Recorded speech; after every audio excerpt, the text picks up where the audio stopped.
now from the top.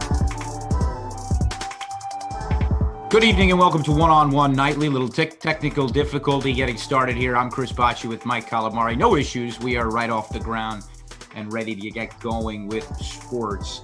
I'm Chris Bocci, if I didn't mention that. He's Mike Calamari. Alex Wohl's keeping us on the air, and we got a good show, Mike. We got New York sports right now, right? We have the Yankees trailing 2-0 in the sixth at the stadium. The Mets are up 2-0. They're at Wrigley Field. Knicks are down by about 10 to the Hawks in a big game.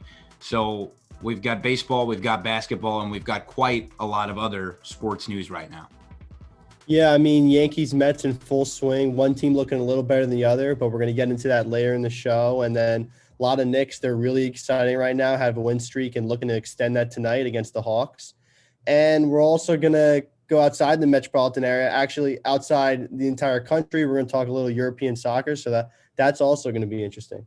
Yeah, so that's where I was going with it, because how about that? I mean, European soccer with a big shakeup with this Super League, and we have a great conversation planned there because it's just such a strange headline, but also Europe trying to be a bit like America in how they operate sports in terms of some of the big teams. We're talking about the biggest, the Manchester United and the Real Madrids and the Barcelonas and all of the biggest European clubs saying we want to come together as 20 and have a permanent closed league that would only involve 5 teams moving up or down and 12 teams that would be permanently in it. So sort of protecting the richest of the league.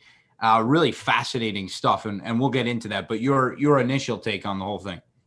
Yeah, I think it's preposterous. I mean, myself, I'm not the biggest soccer fan, but I can, a lot of it resonates with me as a fan of baseball and seeing the MLB and the owners in that league taking motions to increasingly monetize the sport away from what the fans are looking for. And you see that a lot with the runner on second base rule, and a lot of fans are outraged by that. This is a much more drastic move. Basically, these top teams in each league outside of the German teams, Bayern and Dortmund, are making their own league. And by doing that, they're really prioritizing their own league over, let's say, the Champions League, which they would have no longer participated in.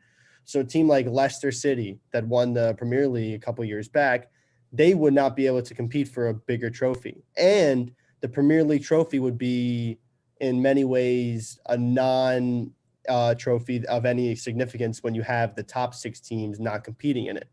So it was a selfish move by these top owners who, in their reasons for creating this league, cited COVID a bunch of times and the loss in revenue from that.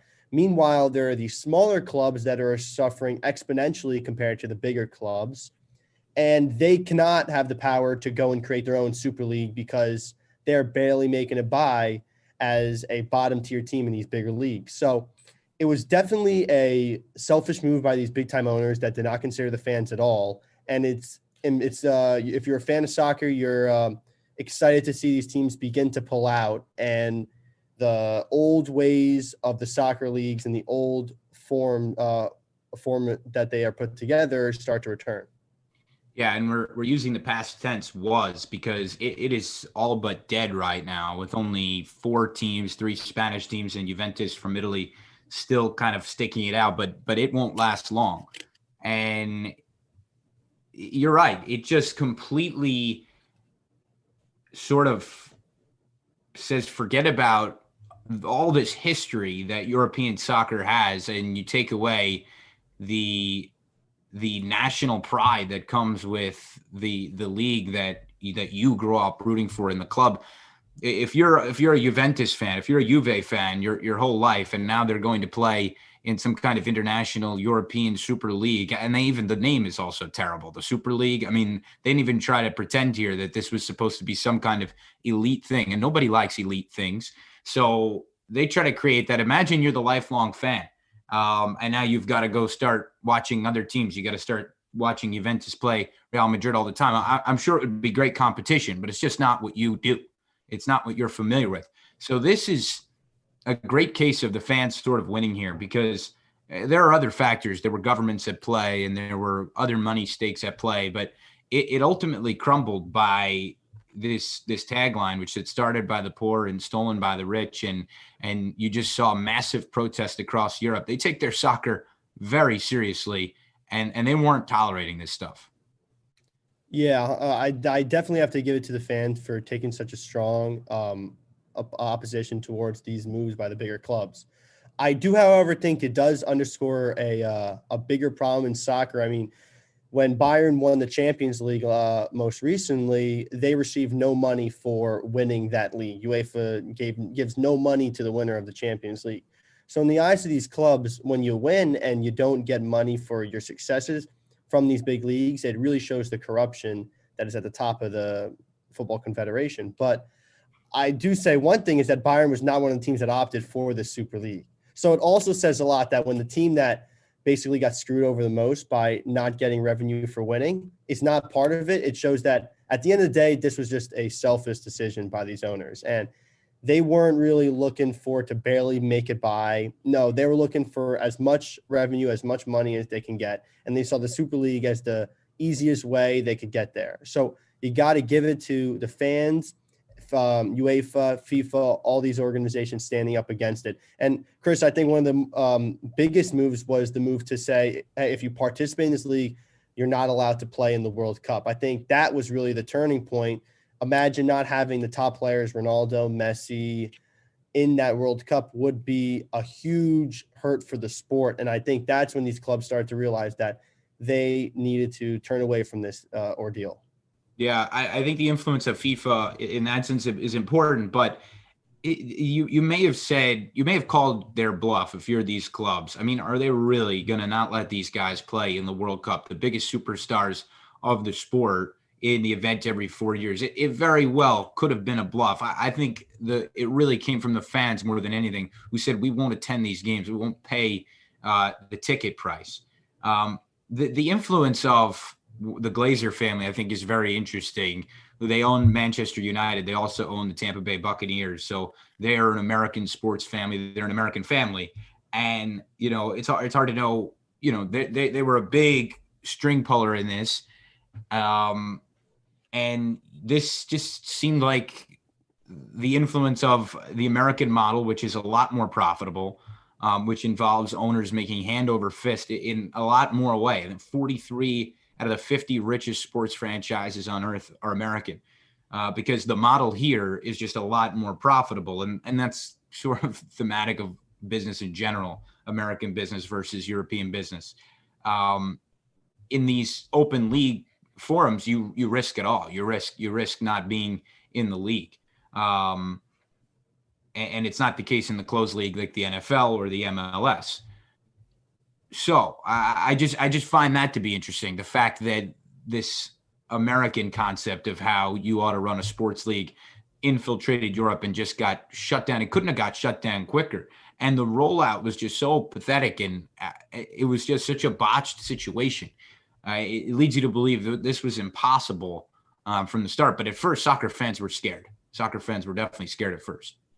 Yeah, I think you mentioned the rollout was awful. I mean, this announcement came 7 games left in the Premier League season. So for that reason, the timing couldn't have been worse for them to make this announcement.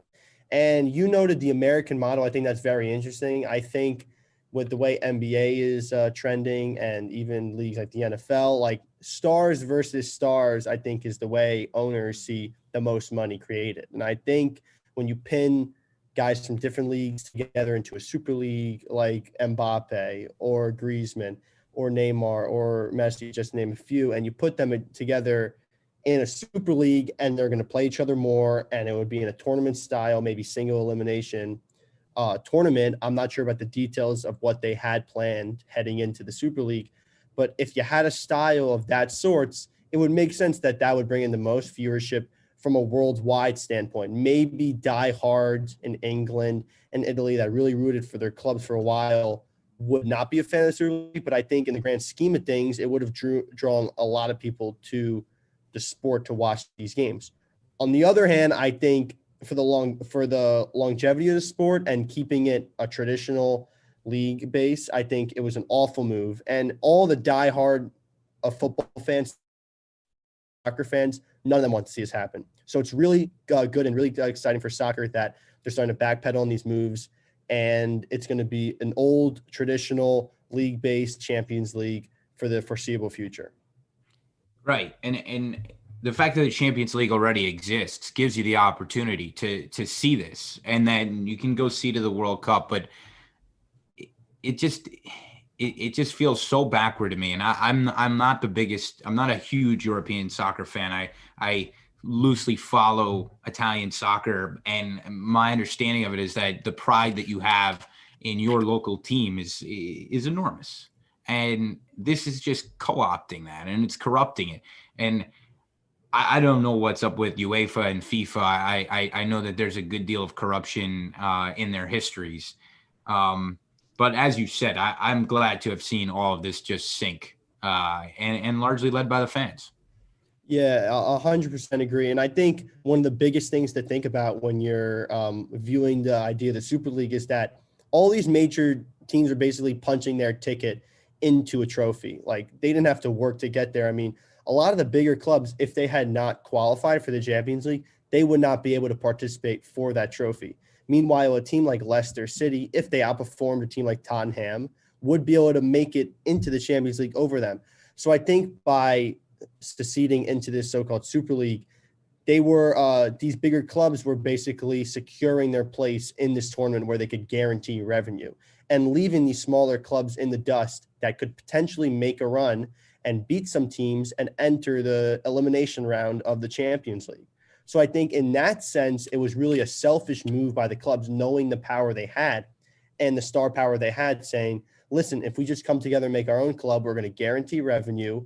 We're going to have the best stars go up against each other, and we won't have to worry about UEFA spending and giving us money or not giving us money for winning Champions League. So I think all of that was calculated, and it was a selfish move, like I said before, leaving these smaller clubs in the dust and not thinking about their own problems and own lack of revenue from COVID. No, I think you hit it on the head, and the COVID thing is something that you could just read through so easily. I mean, for you to claim deficit from COVID, just it makes me laugh, because these are obviously wealthy clubs, and that's not the cause here. This has been something that's been in the works for longer than any of us know, behind closed doors, trying to make something happen, and it got shut down so quickly. And in that, I think we both agree is pretty encouraging.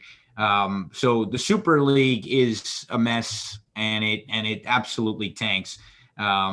We'll be sure to keep our eyes on that. Again, there are a couple stragglers who are trying to stay in there, but by now it looks all but dead. After this, we're going to take a quick break. We'll come back, talk a little baseball. Mets and Yankees are on right now, so we'll check in with the scores there, and we'll talk about the teams. That's in 2 minutes. Stick with us here on One on One Nightly.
Welcome back to One-on-One Nightly with Mike Calamari. I'm Chris Bocci. We're going to dive into baseball here, Mets and Yankees. Let's start with the Yanks. They're at the stadium.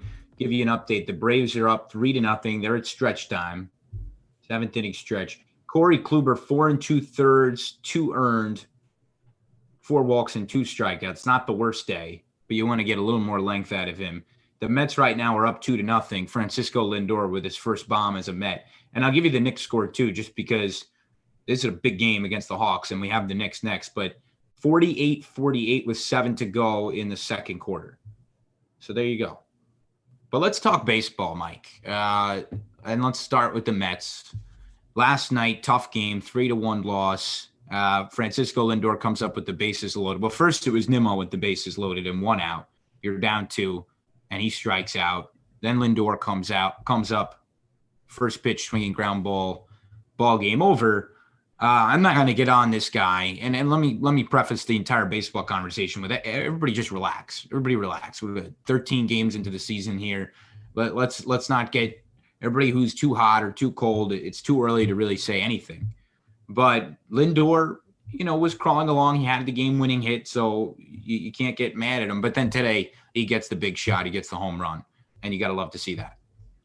Yeah, I mean, that's got to feel good for Met fans to see that. I think everyone was a little nervous when you see your star player hit under 200 and you just signed him for a $341 million deal. That's got to be a little nerve-wracking. I'm not one of those guys. I didn't be nervous after 13 games. I'm sorry. As a Yankee fan, I'm nervous about that team. It's a separate issue. But there's not a nerve in my body. Not a nerve. It's too early. I do think there's pressure on Lindor regardless when you get a contract that big. I mean, you step into New York City, a new place, and you've got to perform really. I think that probably has led to his slow start. I think he'll pick it up, and he should be one of the top shortstops by the end of the year. But I think this Mets lineup is a lot of guys riding highs right now. I got a lot of guys yet to pick it up. Conforto, McNeil have struggled at the plate to start. You're looking at them to pick it up. Guys like Nimmo have really carried the load offensively. So if this Mets lineup balances out, I think they're going to be a team that can score a couple runs and get their pitching to the 7th inning, and then they bring in the bullpen. They should be good. I know the bullpen has some questions, but you got to love what you see from Stroman and DeGrom to start. And when the lineup balances out, I think it's going to be a tough team to face, especially for the NL East. Sorry. No, I agree with you completely. And honestly, the bullpen was the biggest concern for this team. And it's looked pretty good lately. Looked good yesterday. Diaz has looked good. So that's been encouraging. DeGrom, Stroman, you said it. They've been unbelievable. I think Walker's looked pretty good. Yesterday he got thrown out of the game, arguing balls and strikes. But then there's the Syndergaard Carrasco factor where you get those guys back. Carrasco, I believe May, Syndergaard, I believe June. You always take those timelines with a grain of salt. Seth Lugo at some point this year, maybe July. But there are guys who you should infuse in the middle of the season that make that staff a lot better. And the Mets are, to me, I look at them as an offensive team before I look at the rotation, because I think there were definitely question marks in this rotation. Right now you have Joey Lucchesi at the back end, who nobody knows who that is. But offensively, they have a lot of big names to me. And they always have. But you're right. I think they're 30th right now in run production so far. So it's really been the pitching more than the hitting that's taken them to 7-5 in first place. But all that being said, the 30th best offense, the fact that I even read that statistic, I just think it's too early to even put it out there. I mean, I can't take that too seriously. Now, I know that it's our job to evaluate these things, and I shouldn't say I have to see 60 games to make a statement. But for me, it really is too early. There's too much talent in this Met lineup for me to think that this is a serious struggle. I'll give you one guy that I'm ready to say I'm worried about, and other than that, I'll give everybody else. I'll just say let's take it easy and take a little more time. But Michael Conforto has got to start swinging the baseball bat, because he's a guy who hasn't been able to hit, and he's playing for a contract. And the Mets certainly put the money on the table for him, and he put it down, turned it away. So he's a guy who they have to get going, in my view. Yeah, I agree with that on Conforto. I mean, a guy who's when he first came up in Met showed a lot of promise, had a down year after that, but hit over 300 last year in the 60 game regular season. So he was a guy you were coming in to expect be your starting right fielder from day one and produce. And you're a little worried he's sitting under 200. I think you should pump the brakes a little bit if you're a Met fan, not get too worried and wait it out. But you want to start seeing him produce for that lineup, because if someone like that gets going, it's going to put a lot of pressure off that pitching rotation, especially guys like DeGrom and Stroman, who are basically expected to go 7 innings minimum almost every time out there to give this Mets team a chance to win. And I think that's one of the biggest things. I mean, another guy I want to mention, Carlos Carrasco. I think he's going to be a huge help for the Mets when he comes back. I mean, 2.91 ERA last season. The year before that, he had over 5 ERA, struggled with injuries a bit. But every season since 2013, besides 2019, he's been a sub-4 ERA guy, and most of these years, sub-3.5. So I think he can come in and give you 6-7 solid innings, hopefully, and really be someone that can be a 3 on a playoff team. So when he comes back and this team starts to get going with the bats and levels out, and Nimmo maybe probably comes back down to earth, but guys like Lindor, Conforto, McNeil start to get the bats going, all those things come to play. I think it's going to look really good for the Mets. I know it's a while down the road, but all those signs are here right now. And if you project in a couple months, I think you're in a good place if you're the Mets. Yeah, and if you look at this staff, DeGrom, and to me, Stroman was the big wild card. I thought he was going to have a good year, but definitely a lot of Met fans who said, I haven't really loved what I've seen. And I didn't. But I was optimistic that he was going to figure it out this year after the half season, then the COVID season where he opted out. And I said, this year he's on the qualifying offer. And so far, so good. DeGrom, Stroman, Walker, you get Syndergaard, Carrasco back, and you also have David Peterson. That's 6 guys right there. So you do feel pretty good about that rotation. And it's hard to not feel good about the Mets right now. Yesterday they lost. That's okay. Right now they look good. Look like they're on their way, 2-0, halfway through. So we'll see. We'll see. I've got no red flags about the offense. I think they're going to figure it out. Nimmo has looked very good. Dominic Smith, he's a guy who I love. Pete Alonso figures it out. I think these guys figure it out. And one more note on Lindor. Even though it's been a bit of a slow start for him, the leadership is there. The leadership qualities, you could just sense it. The way he talks, the way his body language on the field. There's no question that the Mets got a bona fide leader in Francisco Lindor, somebody who walked in, and from day one, the guys on the team looked at him as the leader of the team, because Jacob deGrom, good as he is, and good is not the word, of course. I mean, we're talking about best in baseball, and that has not been a question now for a number of years. We've known that. But he doesn't have the big personality. He doesn't have the come after me kind of mantra, moxie, if you will. And that's okay. I love him more for it. I think it makes him even cooler that he basically doesn't have much to say. He doesn't have much to say to umpires. He doesn't have much to say to opponents. And he has barely anything to say to the media. Lindor, a little bit different. A little bit more like the way David Wright would stand at the locker, the longtime third baseman. And there's no standing at the locker anymore. But Lindor feels like he is that guy on the 10-year deal. You agree with that?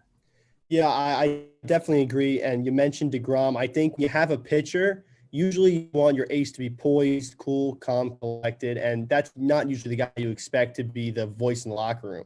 And I think since David Wright's departure from the Mets, they've been searching for the next guy to fill that void. And when you bring in the personality of Lindor, who seemed like when he got to Queens, he was immediately saying, we're going to compete and we're going to take this team to wherever we can go, but we're going to give it our all and we're going to compete every day. So I think when you have a guy like that step in, it puts the pressure off DeGrom, who I don't think is the natural voice or leader that he's supposed to. I don't think he needs to be that kind of person, and I don't think he is. So I think if he just goes out there and does his job, then guys like Lindor can really lead this team and take them to places in the NL East. Yeah, he just does that. He just does that with his work. He just does it with his arm and lets it speak for itself. And I just think that's fantastic. Let's go to the Yankees. The Yankees right now, I'll check the score. They were down 3-0. They switched up the lineup. They have Urshela in the cleanup spot. Your thoughts on what they're doing with their lineup? Still 3-0 right now, bottom 7. Yeah, I think the lineup's been really tough for Aaron Boone and the Yanks. It's hard to find a lineup that's going to be successful when basically the whole team's hitting under 200. I mean, entering today, DJ LeMahieu hitting 300, Aaron Judge barely over 220. And it's tough for the Aaron Boone and the Yankees to find a lineup that works. Obviously, you mentioned Gio Urshela. He's in the 4-hole tonight, had the big homer last night, and then the RBI base hit. So he definitely is a guy that the Yanks are relying on, but he hasn't been on every day. Gio Urshela has come up big in almost every Yankee win. He's been the guy getting the base hit and scoring the runs, getting the RBIs. But outside of him, it's been a lot of strikeouts and a lot of 0 days for this Yankee lineup. And you've got to start hitting the panic button, I think, because Aaron Hicks, Clint Frazier, Giancarlo Stanton, even Gleyber Torres have all been guys that have not produced at the levels that the Yankees are expecting them to produce. And I mentioned this on the past show, the pitching is always going to be up in the air for the Yankees. Outside of Cole, it's going to be whatever it's going to be. But when your identity is lost and you're striking out and not hitting homers and you're striking out and not hitting with guys on base, that's when it's like, all right, who even are we anymore? And I think that's a little bit of where the Yankees are. They've lost their identity and they're searching for it right now. Let me push back on that. Let me give you a little devil's advocate. I can't believe that you're asking the "Who are we?" question right now. You think this team has lost its identity? I think that's a slight overreaction, Mike. I think it's the Yankee fan in me where I'm expecting out of the gates we're top of the AL East. It also might be because the team in Boston has had the best record in our division. So there's pressure in that sense too, but it's hard watching this Yankee team and continuing to ground into double plays and strike out with runners on base. And the production from guys that are getting big money, like Aaron Hicks, who's on a 7-year, $70 million deal, Giancarlo Stanton, who's on a max contract from Miami. These guys who you're paying money to are not producing. I think if you're a Mets fan, Lindor's the only guy that's got real money on that team that's where you're expecting him to produce a lot. I think Conforto's expecting a contract, and there are other guys in the mix there, but I think for the Yankees, there's a lot of money on these players, and I think there puts a little more pressure that these guys got to start producing. Yeah, but it's not your money. I understand you're saying they're there long term. Yeah, that's what I meant. You're locked into them more in more of a sense. But so you're nervous. You're terrified. I'm not terrified. I think the Yankees are still going to be in the hunt for the wild card and probably the division, but it's just a matter of when you turn it around and when you get on that hot streak. And I think it's each day you're waiting for that turnaround, and it's the same old story. It's been, I mean, they're only 6-10 heading into tonight, but it's still a little worrisome if you're a Yankee fan. I think there's some cause for concern.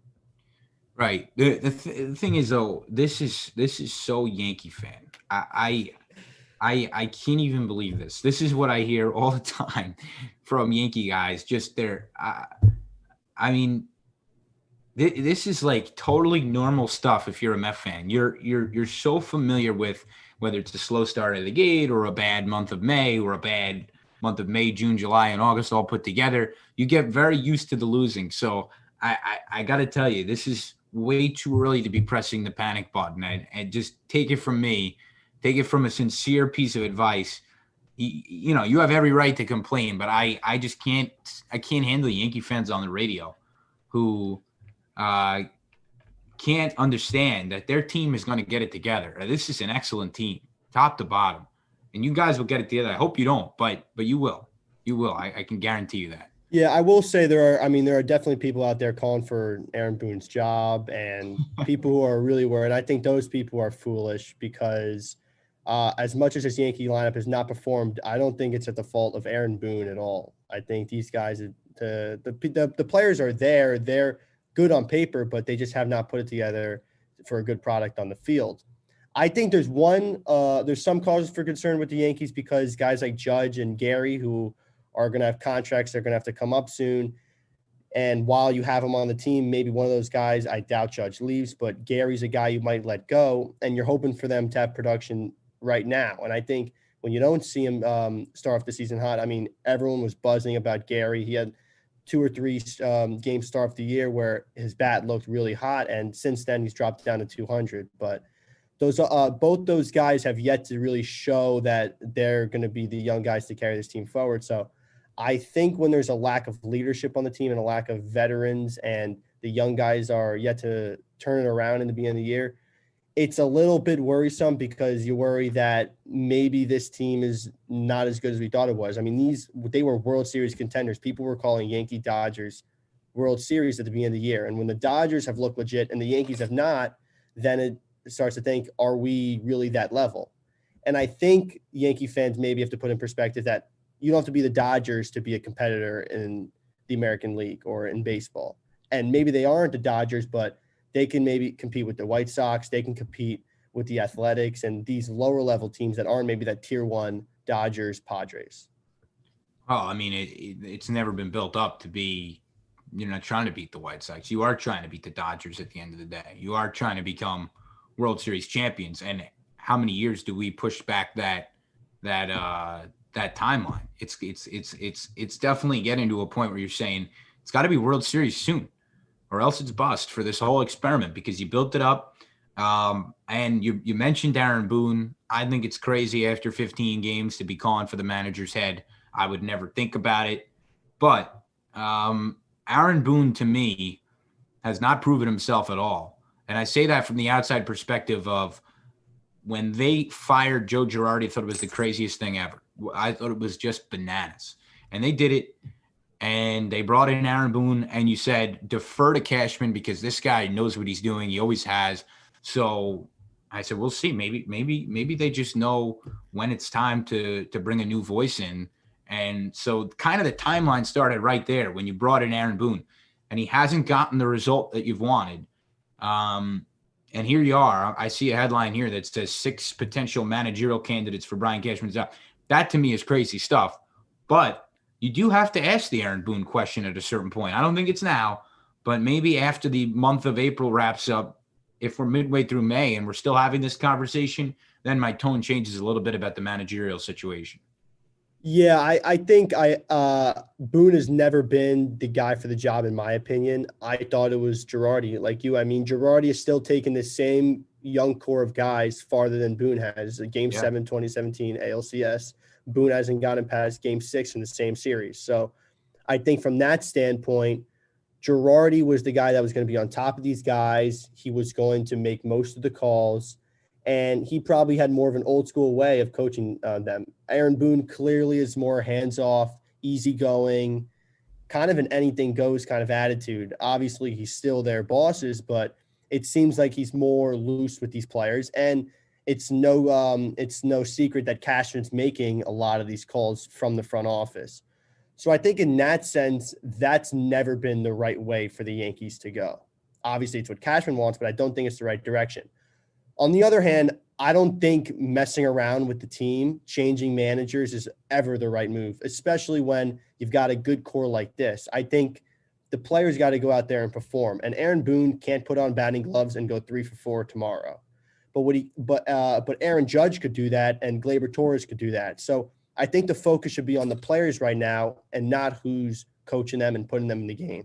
It's up to Aaron Hicks to get hits. It's up to Aaron Judge to get hits. It's up to Gio Urshela to keep up getting hits. And I think to stay off the manager talk is a smart thing for Cashman and anybody in the Yankees organization, and focus on the players right now. That's the biggest thing they can do. Oh, yeah. It's only coming from the outside. I mean, if he was he's got to you got to inspire confidence and stay the course at this point. Because, again, it's way too early to be talking about a shakeup. And this is all hypothetical because maybe they do right the ship. But just looking back at that Girardi thing, it felt like a moment where Cashman's pride just grew a little bit too much. And he said, I'm going to make a shift after Game 7 of the American League Championship Series. Is one of the stranger things. It seemed like he had made that decision before the year started and said, I'm going to pull the trigger regardless of what we do this year. And I don't know what message that sends to a clubhouse. I disagree with you on the principle and correct me if you didn't say this, but that you just never get rid of a manager mid-season. I don't think that's a good principle, because if it really gets that bad and you're the New York Yankees and you set out to win a World Series, you do it. And what message does that send to the clubhouse? It sends a message that we're not tolerating this. we want to win. And I think players would respond to that. So I think, if you get to that point, and it's very hypothetical where you're in the middle of May and you're saying, if we make a move now, we can right the ship, then I do it. I absolutely do it. Yeah, I disagree there because I just see a move at the end of the season being more logical. I mean, this is Aaron Boone's been with this group for 2 years and is going to his 3rd year. I mean, this is a team that's had playoff success, maybe not to the extent of Joe Girardi, but it's been there. So I think from that perspective, I would wait and see how he handles the guys. But I think that a move at the end of the year maybe makes sense if you don't get to where you thought you were going to be by the end of the season. So that's where I would make a move. I'm not saying Girardi. I'm not saying Aaron Boone is the guy or should never be taken out. But I think that at a middle of May move or an all-star break move to fire him and bring in a new guy is too much going on for these players. And I think they should just focus on performing right now rather than behind the scenes. Well, look, I mean, we've gotten swept up in it in the Yankee pessimism if we're talking about the manager and making a change on April 21st. So that is pretty crazy stuff. But optimism on the Mets, a lot of pessimism on the Yankees. I say pump the brakes on it for now. But if it keeps getting bad, you gotta then you press the panic button. Maybe you make a move. Maybe you pull the trigger. But we'll see. That's baseball talk for now. They're both going right now, so we'll keep you updated with the scores. On the other side, we'll get into a little basketball, talk Knicks. They're on the 7-game hot streak. They play the Hawks right now. So when we come back, we'll talk a little basketball. See you in a few. You're listening to One on One Nightly.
Welcome back to One on One Nightly. We're breaking into the NBA now, talking Knicks. We just did a little Mets, talked about the Super League. We're on our channels, Twitter, YouTube. Hope you're listening. I'm Chris Bocci with Mike Calamari. And let's talk Knicks. 69-69 right now at halftime against the Atlanta Hawks. And it couldn't be bigger than this. They've won 7 in a row. 7 in a row, led by Julius Randle and Tom Thibodeau. And when you look at tonight's game, you really couldn't have a bigger one because this is a team that you may play come playoff time, or you're vying for a 4 seed, 5 seed, 6 seed with this team, hopefully a 5 seed or at best a 4 seed. And so this is a game that really tells you everything. And it's 69-69. To give you an idea of the box score, you have 20 from Randall and 14 from Derrick Rose. He was 6 for 6 from the floor at one point. He's 7 for 8 right now. But this is a Knicks team that everything has come together in the last 10 games, the last 7 games. And tonight, it couldn't be bigger. Hopefully we're off the air by the end of the game so we could catch the end. Yeah, it's a huge time to be a Knicks fan. I mean, longest win streak in 7 seasons, and look to make it 8 tonight against the Hawks. Hope all tied up right now. Talk about guys that have just been huge for the Knicks. Julius Randle, 7-game stretch. He's 31 points per game and 8.6 rebounds in his last 5. So, I mean, he's been really dominant. And then there's been a lot of surprises with the team. RJ Barrett, 17 points per game, and he has a higher 3-point percentage than Damian Lillard, JJ Redick, Jason Tatum, and Donovan Mitchell, just to name a few. So all those stats point to 2 guys on this Knicks team that really can help carry them to maybe potentially a 4 or 5 seed. And they've been really hot right now. You got to credit Coach Tom Thibodeau. He's been the leader of this team. He's really carried them and took them to the next level from last season. So this team has a lot of buzz around it, and depending on where this Hawks game goes, you could be looking at potentially a 4 or 5 seed for this Knicks team in a couple of games. And you just hear New Yorkers perking up, talking about the Knicks again, and it is such a cool thing because it has been so long since we were all talking about the Knicks, and all of a sudden, watching, the Knicks won again tonight. The Knicks won, and now it's 7 in a row, and tonight would be a really big one against the Hawks. But you're completely right to credit Thibodeau because this is not a team that is stacked with talent. You've seen a lot out of RJ Barrett. You've seen a lot out of course, Julius Randle and Derrick Rose, a huge addition, among others. But Thibodeau is the guy who has gotten this team culturally just in the right place because it's not a team that up and down the roster terrifies you, but they have just got it figured out offensively when it comes to they're just all on the same page, and it seems like the locker room is all on the same page. And especially in the game of basketball, it just means so much. And they're at a point where they've figured it out in the locker room, and the results have been on the court. No question about it. Yeah, and Tom Thibodeau, just to talk about him more. I mean, I think it's huge for a team with a young core of guys to bring in an experienced coach like him to really help mold them. I think in the past, the Knicks have struggled with finding the right guy for that job, but clearly they have with Tom Thibodeau. And I think it's going to be interesting when they get near the playoffs, how he coaches that team, maybe to extend the series. I know we're getting ahead of ourselves, but the season is coming to an end soon, and you got to start thinking about that with the Knicks.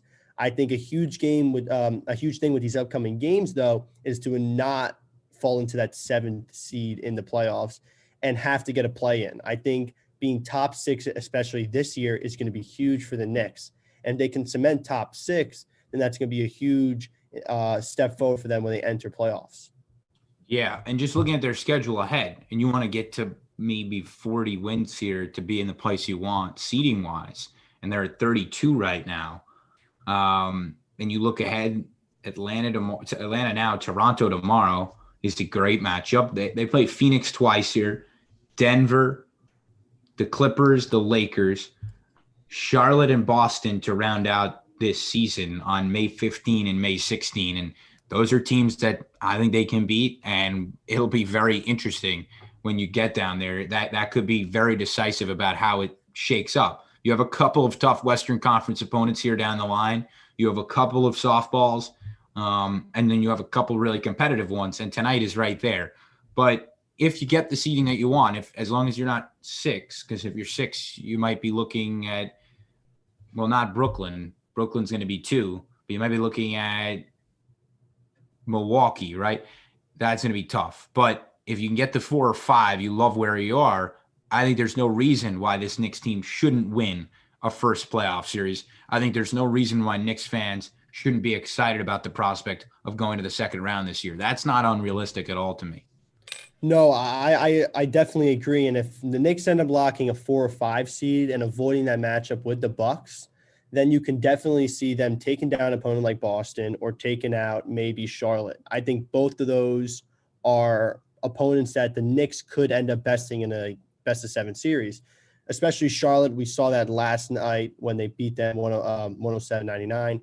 So you definitely saw them overcome that kind of team. And I think especially Boston is as a good team. Jason Tatum, Jaylen Brown, both dominant players this year, but the Knicks are a top 5 defensive team, and if anybody can limit those 2 players, it is the Knicks. And I think Tom Thibodeau is also a coach that will be able to send that game to a game 6 or 7, and possibly the Knicks win that series. So I think those opponents the Knicks should want in the playoffs. I think a team like the Heat are more dangerous.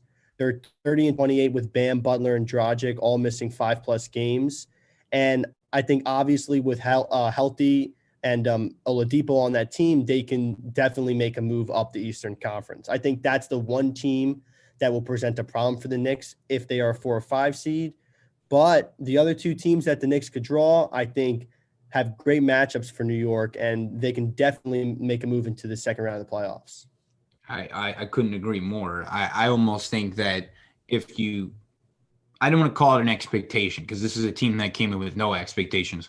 But where you are now, you're not wrong to say, yeah, I expect it, or at least I'm very hopeful that it happens. At the minimum, pushing a first-round playoff series far and showing that, giving a little hope to this city that has had none in terms of basketball. And when I say this city, I don't want to exclude the Brooklyn Nets because they are a part of this city, but they don't necessarily feel like they're a part of the fabric of New York City basketball. Of course, they're Jersey to us, they're Jersey to most people. And they're just quietly so good, but we're still talking about the Knicks here, and I don't think we're wrong to do that. This is a Knicks town. It always will be a Knicks town. The Nets can make all the noise they want, but we're tuning into the Knicks here. Yeah, I mean, when you bring up the Nets, it's clear that the Knicks are the heart of the team. I mean, you got Harden, KD, and Kyrie all on the Nets, but the Garden is still the best place to be to watch New York basketball, and the Knicks are still the most exciting team to talk about basketball-wise. I think more people are interested to see what the Knicks do in the playoffs than really what the Nets do.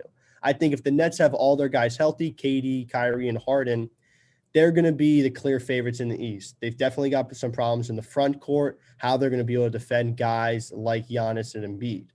But I think when you've got 3 stars like that of that prowess, then it takes a lot of the fun out of the game, especially for pulling and making an upset. And I think the Knicks bring that to New York. They're a gritty team.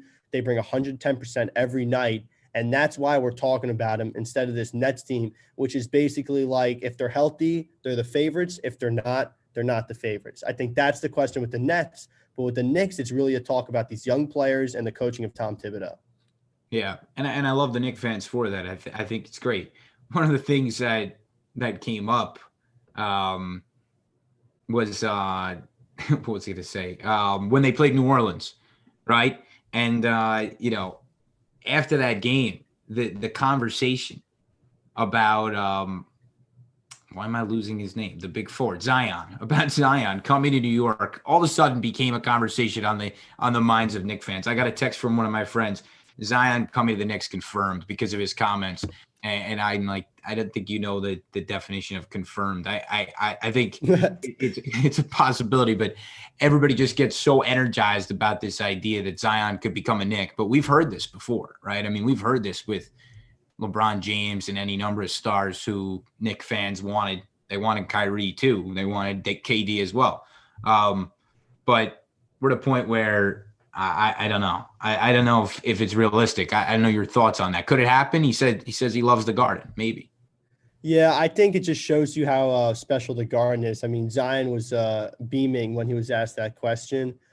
I don't know. He's said multiple times he wants to be in New Orleans for his whole career. I mean, a lot of those comments were made initially after the draft, but he does seem like a guy who might be that he might be loyalty to New Orleans. But it's going to be interesting to see as we get closer to free agency. A lot of guys say that, and then when their teams aren't performing, they look to maybe join up into a bigger city and join a couple of stars. So it's going to be interesting to see where the Knicks are in a few years when Zion becomes a free agent. Are they a powerhouse in the East? Are they still struggling to make a 6 or 7 seed? It's going to be interesting to see when we get there. Well, if they stay on the track that they've established this year under Tom Thibodeau, it might become more realistic than some of the past stars who have passed up on a flailing franchise. If they can figure it out, which in the last 7 games, it looks like they're on their way, and it's only 7 games, but it looks real. Right now, they trail Atlanta by 7 with 8:50 to go in the third. So we'll keep our eyes on that.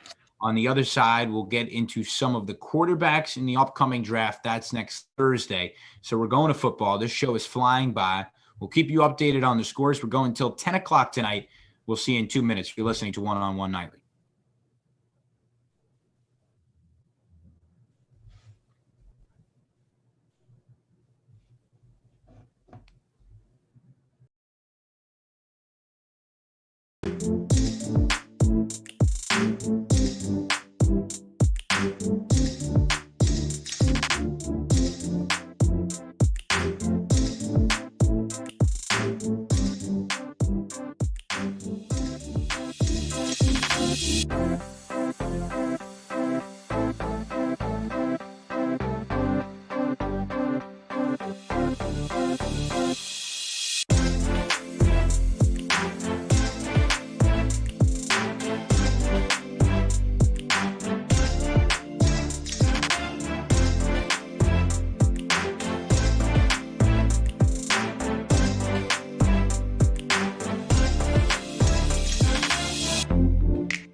We are talking sports until 10 o'clock in the evening this Wednesday evening, April the 21st. And show's flown by. It's already 9:27 now. The Knicks are playing the Hawks right now. They're trailing by 4. RJ Barrett just went into the paint for a layup, got 2. And right now in baseball, both the Mets and Yankees not looking good. Yankees down 3-0 in the 9th. Mets down 7-4 in the 5th. David Peterson got banged up there, which is not good to see. But we're going to switch it over to football. And we're going to try to give you a little bit of a different take because in the lead up to the draft, it's sort of the same narratives over and over again with the Jets and the Giants. We think we know what the Jets are going to do, and we're going to get to that because we're going to quarterbacks.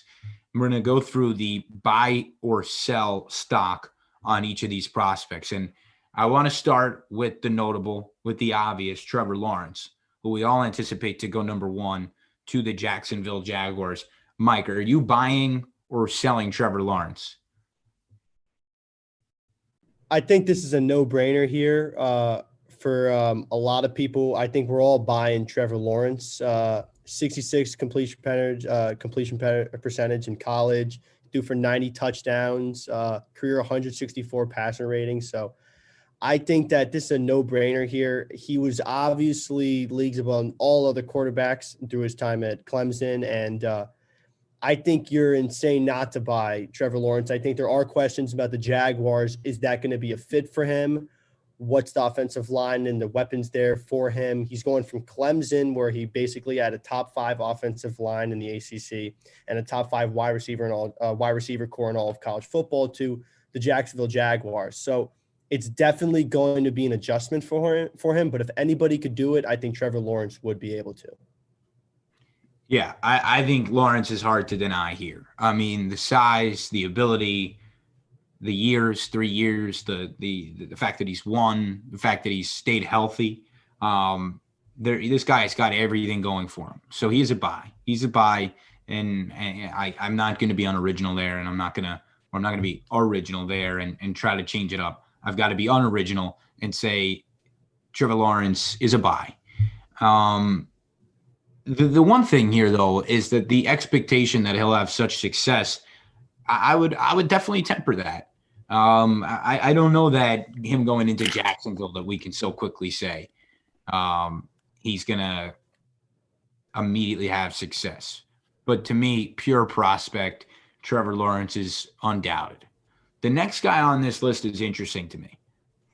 Justin Fields, Ohio State quarterback, beat Trevor Lawrence, notably, but then lost in the championship in the final.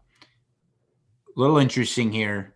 I'll go to you first, Mike. Buy or sell on Justin Fields?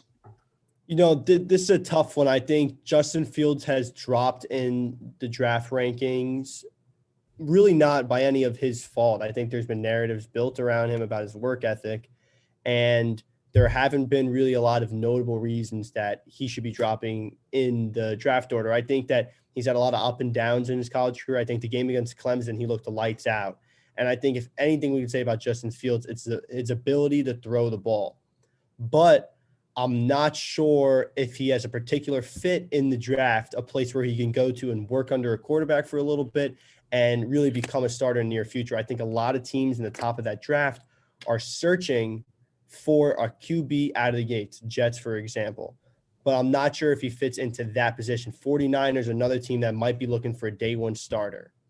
And I don't think Justin Fields might be the guy for them. However, I do see him maybe going to a team like Carolina. And in a fit like that, I'm buying Justin Fields. In a fit where he might have to be the day one starter, I'm going to sell him. So lots of situational on the fit. So I'm up in the air on it. But if the fit is right, I'll buy Justin Fields. Yeah, I buy Justin Fields, absolutely. I like the kid a lot, and I think the Ohio State thing is going to be used against him. And I can't knock that because I think there's some reason to it, right? The program doesn't have the history that you would like it to have. But this kid can play. This kid's got grit. I agree that there have been some strange narratives, and I don't know who's pushing them. I think it might be Bill Belichick who says, I want Justin Fields in my pocket, but I'm not in a position to draft him, so I hope he falls. The narrative that Mac Jones is the number 3 pick in this draft going to San Francisco blows me away. It blows me away. I mean, to me, Justin Fields should be a 49er, or he should be a Jet, you could even argue. You could even argue that he should be a Jet over Zach Wilson. But as fate has it, as these things go, and as these narratives change based on I don't know who, Zach Wilson all of a sudden is the presumptive number 2 pick. And Justin Fields is lost. We don't know if he goes in the top 10. And I don't really know what changed between when he was in the college football playoff, and we were talking about him as a number 2, and now. But this appears to be the outlook. So if we're talking about the number 10 pick, the number 11 pick, I am buying him, but I'm also buying him at number 3. I agree. Maybe out of the gate, he shouldn't be a starter. I think you could say that about almost anybody. I think you could say that about Zach Wilson too. I wasn't totally against the idea, and we'll talk a little bit more about Zach Wilson, but about him potentially coming on with Sam Darnold and seeing what happens there, giving him some time to observe and watch the offense before he gets used to the game. But we'll talk a little bit more about Wilson. I think the Fields thing is strange. A story came out today about a quarterback coach who was evaluating him, an NFL coach, an anonymous guy who said it would be crazy to play him in year 1. And so I just don't know who's dropping these anonymous sources. I think they're all coming from Belichick, the Sith Lord. I think they're all coming from him because he wants this guy to fall to him. So a little bit of a theory there.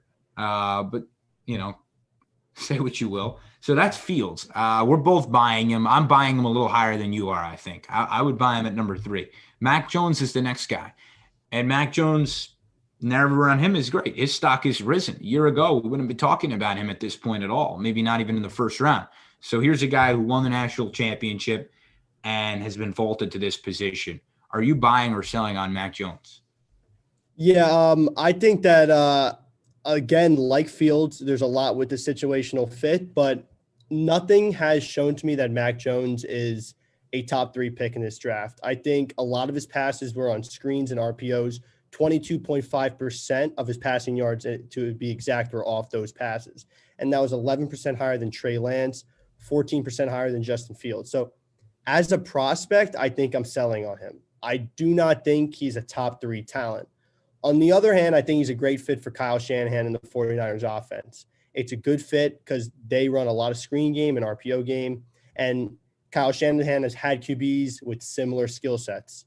Matt Ryan, for example, Kirk Cousins. But I still don't think Mac Jones is the talent of a top 3 pick. And I'm yet to see that, especially with Alabama quarterbacks. So for that reason, I'm going to sell Mac Jones. I do not think he's a top 3 talent. And I would rather see a guy like Fields go in that top 3. Yeah, I agree with you. And I'm a skeptic of him at number 3 to San Francisco. I don't know that you give up the haul that you did for Mac Jones.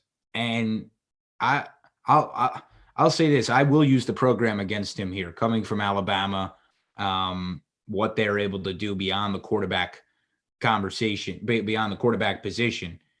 I don't know about Mac Jones. I'm selling him. I'm especially selling him at number 3 because I just don't see how Mac Jones can I don't see how Mac Jones runs an NFL offense at this point. With the weaponry that he had in San Francisco, I just find it very, very hard to believe. I don't see it with the arm. And I could see him as a successful New England Patriot. I could see that. So later in the first round, if it were up to me, I would say late. But I am not a Mac Jones guy. Let's go to Trey Lance. Yeah, I think there's also something to be said about Alabama quarterbacks in the past. I think. Yeah. No, 100%. The Alabama system does not produce quarterbacks, so it's a concern for me. Absolutely. Trey Lance, the next guy, North Dakota State, FCS. This is really interesting, and he's the wild card who doesn't have a large sample size. Trey Lance, the guy who's maybe a dark horse. We don't know where he goes, if he goes in the first round, but your thoughts on Trey Lance? Yeah, Trey Lance is another interesting guy. I think that there's a lot of question marks with him. We haven't seen him play a lot of football recently. I mean, 1 year ago, he had 28 touchdowns, 0 interceptions in a season. In the FCS, though, so he did not play really with the top competition, or you didn't see him against these teams like Alabama and Clemson, but I still think he has maybe one of the top talents in the draft. I think there's a lot to be said there. On the other hand, I'm not sure if he's a guy that I'm going to trust to take in the top 10. And there still are some concerns there. I'm not sure if he's going to be a guy that can really play right off the bat. He really needs to work under QBs first before he goes to one of these teams and starts for them. So for that reason, I'm going to sell on him, especially as a top 10 pick, but there's still left to be seen. So we're going to wait on Trey Lance and see where he goes. But for now, I'm selling. You're selling him. I want to buy him. I'm also a skeptic because of Carson Wentz, and I hate to use people from the same program against their fellow guys, but I don't know. I look at the sample size and I'm not sold. So I have to sell here. I have to sell. I'm with you on Trey Lance. I just can't go off of what he has. So I sell. Zach Wilson, the next guy. And there's a lot to talk about with Zach Wilson because he really looks like he's going to be the New York Jet quarterback. From BYU, stats are off the charts. He's got the look. He's got the arm. We've seen the arm at the pro day. But did he play anybody of note? Did he play anybody competitively that really gets you energized about him being an NFL quarterback? I think that's the question. Are you buying or selling Zach Wilson? Yeah, I'm buying Zach Wilson, and I'm really buying him because of what I've seen at his pro day and from his time at BYU. He's got probably the best arm out of any quarterback in the draft. And the last time I think about an arm this good, I think about Josh Allen. And there were a lot of question marks about Josh Allen, but he turned out to be one of the top QBs probably in the NFL right now. I think you make a case for top 5. So I think Zach Wilson with an arm like that, I think he's almost a lock for the Jets pick at 2. And I think there's for some concern about, are the Jets going to be able to put a team around him for Zach Wilson to succeed? I think there are questions, but Mike LaFleur offers a ton of promise, and Joe Douglas, number one priority, has been working on the O-line. So I think that helps his case a lot. I think Corey Davis being there as a wide receiver. Obviously, all this is if Zach Wilson goes for the Jets, but I think that's what everyone's been saying. I think that's most likely where this is heading. So for those reasons, I'm liking Zach Wilson, and I think he could help turn around this Jets team. Maybe not to the top of that division, but for a couple wins and improvement off of last year. So for those reasons, I'm going to buy Zach Wilson. So this is a big question for me. Am I buying or selling Zach Wilson? From my perspective, I don't really have a choice. I got to buy him. I got to buy into him. I'm a Jet fan. This is our guy. I'm going to get the jersey on draft night. As soon as they say the name, I'm going to the website. I'm buying the jersey because he's the quarterback. That's just how it works. And I don't have a choice but to support him fully. I wish I did have a choice in this, but I do not, because I did the same thing when they drafted Darnold and it didn't end well for me. But, I don't know the guy well enough because I didn't watch a lot of BYU football, but I look at the numbers. The numbers are off the charts, and it's not just for last year. They've been good for his time there.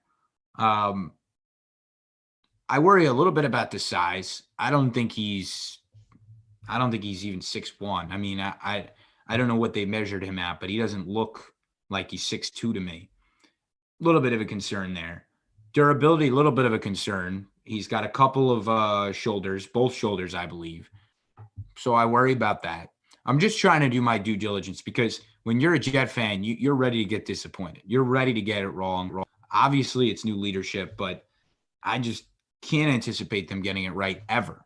But when all is said and done, no matter what I say, I'm going to be an optimist and I'm going to be pumped. And we have a new quarterback, and that's it. But, I mean, how many times with this? You're a Steeler guy. I see you with the Steeler hat there. Yeah, Steelers fan. I mean, I don't think they're in the hunt for a quarterback here in this draft. But, yeah, there's been a lot of narratives, about the quarterback situation. So definitely the same stuff. And you got to hope that maybe at the end of the draft they snag someone. Yeah, well, you guys need to. But point being that you've been familiar with the same quarterback for so long that you're not in my position of the carousel all the time. Your thoughts on Zach Wilson as a BYU product, as a guy who isn't necessarily playing the most competitive teams, they're independent, and also as a guy who comes from a program that beyond Steve Young, I don't think has produced a quarterback. And Steve Young's a pretty good one, but beyond him, there's just not a lot there.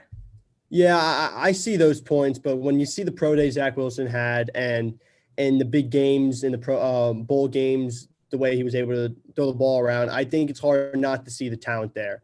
And I know the narratives that have been built around him. I mean, Justin Fields was the second overall pick as of 4 weeks ago, and no football was played in the time Zach Wilson rose and Justin Fields fell.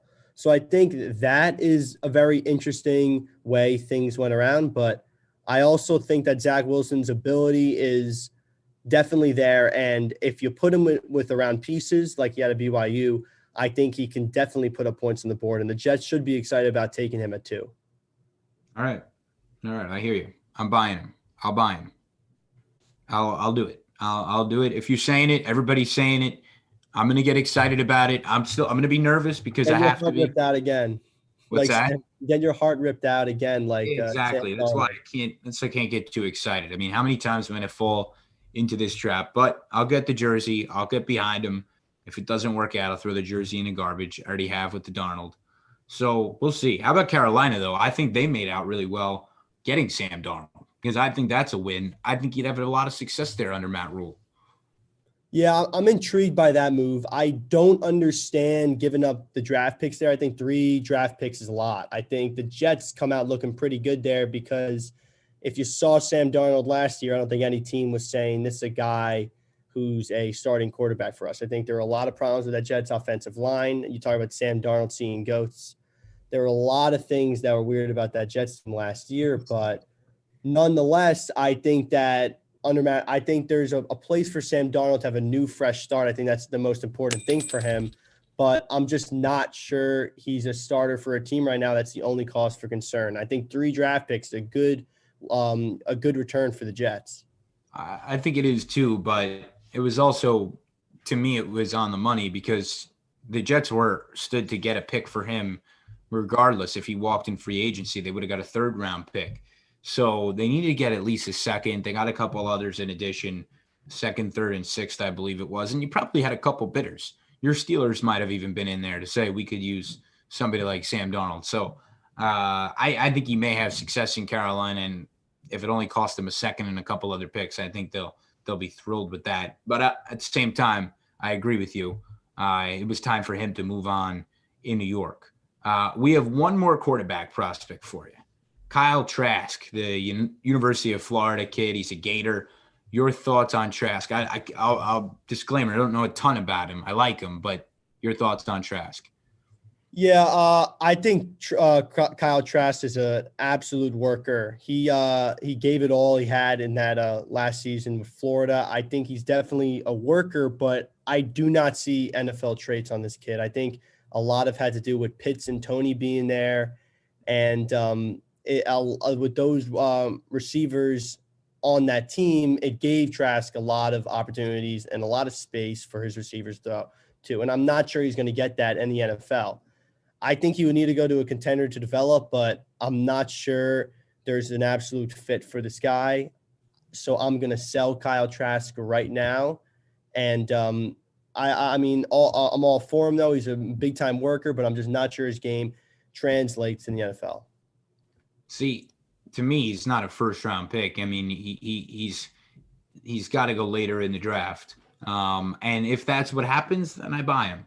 But I can't buy him as a 1st round. So I know for our producers managing the graphic, it might be difficult for me. I know I have to give one answer. I will give the buy because I like the kid. I think he's tough. I agree with you. I think a worker is a good quality. You put him on a team like New England, and maybe they're able to get him at the end of the 1st round. They trade up, or they get him in the 2nd. He slips. Then he could have a lot of success in a program like that. So I could absolutely see it. That's the quarterback roundup there. You got 6 quarterbacks. There are some who say you might see 4 go in a row right off the board. Lawrence, then you go Wilson to the Jets. Mac Jones, people are saying to San Francisco. And then at number 4, you have Atlanta. And we know Atlanta could probably use a quarterback beyond the years of Matt Ryan. To see 4 quarterbacks from this group go off the board just like that would be a little bit surprising to me. I just don't think that the talent is there. I don't know if there's ever a draft where there are 4 quarterbacks off the board who are going to have success. You look back at the Darnold draft, didn't quite go 1 through 4, but you had 5 quarterbacks drafted in that first round who had success among them. The most would have been, well, now Josh Allen. But the Baker pick wasn't great. We know the Darnold pick wasn't great. The Sam Rosen pick wasn't great. So I just don't know if I look at 1 through 4 here and get excited about 4 of these quarterbacks getting ripped off the board. I can't see it more than 2 of them being successful. Yeah, I definitely agree with you. I mean, we've talked about big draft before with a lot of quarterbacks, and you mentioned the Rosen draft and the Darnold draft.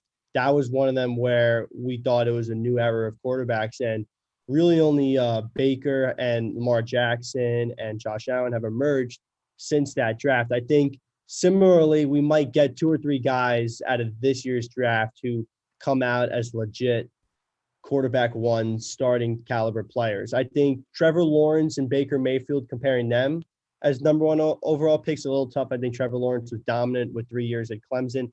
And although Baker put up numbers, he was never the guy or the NFL prospect Trevor Lawrence is.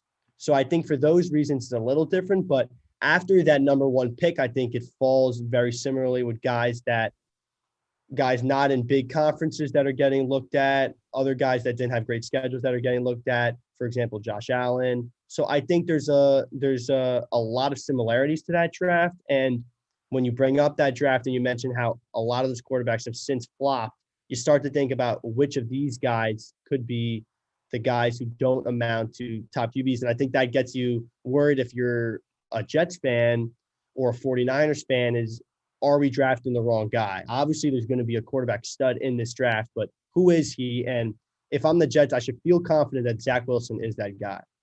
Yeah, and it feels like beyond Lawrence, there are not a lot of locks here. There's not. Beyond him, you have a lot of people who think Fields is a bust. You have a lot of people who think Wilson is a bust. One of the things I'll say about Wilson that I listened to Rex Ryan, and Rex Ryan was high on him.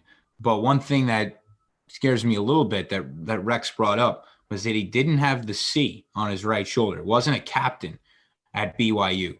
And he said, what's that about? Why wasn't he a captain? That's a little concerning.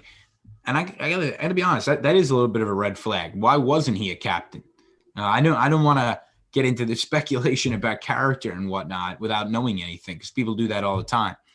But Mac Jones, a guy who actually has a couple DUIs, maybe there's character there. I don't know about the captain thing.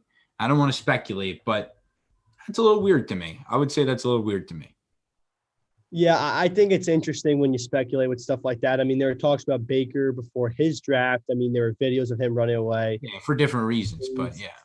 I think there's always narratives like this that come about. But I think at the end of the day, if you think the kid's a good leader, he's got a good chip, like a chip on his shoulder, and he's confident and he's going to go out there and play, then I think that says a lot about him. And if the talent's there and the attitude's there, I think you need both. But I think with certain guys like I think Trevor Lawrence and I think even Justin Fields both bring that to the table. I think both those guys should be on the top of everyone's draft boards and interesting picks.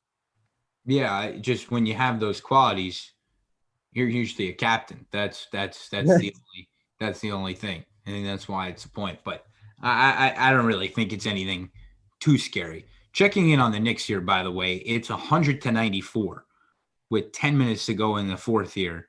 So this is a high-scoring affair. Knicks are trailing 6. Randall's got 27. He's 5 for 5 from 3 with 8 boards as well. And he's actually off the floor right now for the first time ever because the guy's just a workhorse. He's back on the floor now. Bullock with 15, Barrett with 13, and I mentioned Rose. He's got 13. He's only missed one shot today. So these Knicks, now they're down 5. This could be a huge game, and I think we'll be able to catch the end of it as we have 8 minutes left on the air with you. Not that I want to get off the air at all. Don't get me wrong, but the Knicks are playing really well here. No, yeah, the Knicks are definitely a team that is going to be exciting, and I feel like every game it's like the Knicks have a chance in this one. So I think for those reasons, it's really exciting. And if they can pull out this win against the Hawks, I think it says more about where they stand in the East. I mean, they've been beating teams that they're next to in the conference. Talk about their win against Charlotte, and then they come out tonight over Atlanta. I think that says another thing about this team. And not to bring you down here, but the Yankees are down to their final out here, down 4-0 in the bottom of the ninth. You're hitting the panic button. You're continuing to press the panic button. Now you're nervous. Another shutout. You're nervous? No, yeah, I mean, I think that's just another reason. I mean, off the air, we were talking about it when we were checking the scores. We were like, Yankees only 4 hits. That was as of 2 innings ago, and still haven't put up anything of a challenge to Atlanta tonight. So I think this continues to worry you if you're a Yankee fan. I mean, I know we're early in the season, but it's night in and night out where the bats are still asleep. And if you look at the box score, same guys are getting the hits every night. It's Urshela, Judge, and DJ. And I think outside of those three guys, the lineup is continuing to struggle. Yeah, they just got their 5th hit, and it's an RBI. So they brought one across here in the ninth. 4-1, 1 out to go. So doesn't look good for them. The Mets also not looking good. Peterson got banged up. It's 10-4 now, and then the bullpen let it go as well. Looked like the Mets might be able to stage a comeback. So not a good night in baseball. The Knicks are down 5 with less than 10 to go. So we got our eyes on that. Before we wrap up here, we'll stay on football because we're in the football segment, and we'll switch to the Giants. We talked Jets. We talked all the quarterbacks. Giants are at 11. This is the big year for Daniel Jones. There's no question about it. He gets Saquon Barkley back. They do a good deal in this offseason. Your thoughts on the New York Giants? Where do you see them going next Thursday when they draft a week from tomorrow? And your thoughts on this Giants team going into next year? Yeah, I really like this Giants team. I think that when you get a guy back like Saquon Barkley, it always says a lot about the offense and what they could be next year. I think they struggled to piece together running backs with him out. The offense still had moments where they shined, but I think providing a guy like that for Daniel Jones is a really good move, and it's going to really help this team when you get him back healthy. And getting a guy like Kenny Galladay is only going to help this team. So I think for those two reasons, you don't go offense here, but you go offensive line. You don't get a weapon. You get someone to protect Daniel Jones. And that's why I really like Slater. I think he's going to be a great guy. He dominated Northwestern. So if I had to pick a guy for the Giants yet, I go him. Yeah, I think the Galladay move and the Leonard Williams contract extension, 2 of the biggest moves this offseason, just huge. And the Giants investing in this team, this to me is their year. They've got to get it done. They've got to get to the playoffs. It is a year where you're talking about a bad division, and there's more reason for optimism for the Giants than the Jets. But Daniel Jones, I have questions about him. I always have. And so he's the guy that I'm not sure about. Yeah, I think Daniel Jones, there's a little bit of a worry there. But at the end of the day, I think if the Giants can put pieces around him, he's got enough talent where he can win them games. And I really like what they're doing with Judge there. I think they've got a lot of promise. This team is energetic, and they go out there and they play to win every day. I think they're very much like the Knicks, obviously 2 different sports, but they've got an energetic coach and they've got a young core there. So I think if you're a fan of New York Giants football, you get a guy like Saquon Barkley back, and you hopefully Daniel Jones is strong in his next year, then it's going to be a very good year for the Giants. And listen, that division is very much wide open. I think a lot can happen there. Oh yeah, it's a pretty poor division. It looks like Philadelphia is going to go into quarterback competition. Washington, we don't know what's going on there. Dallas is going to get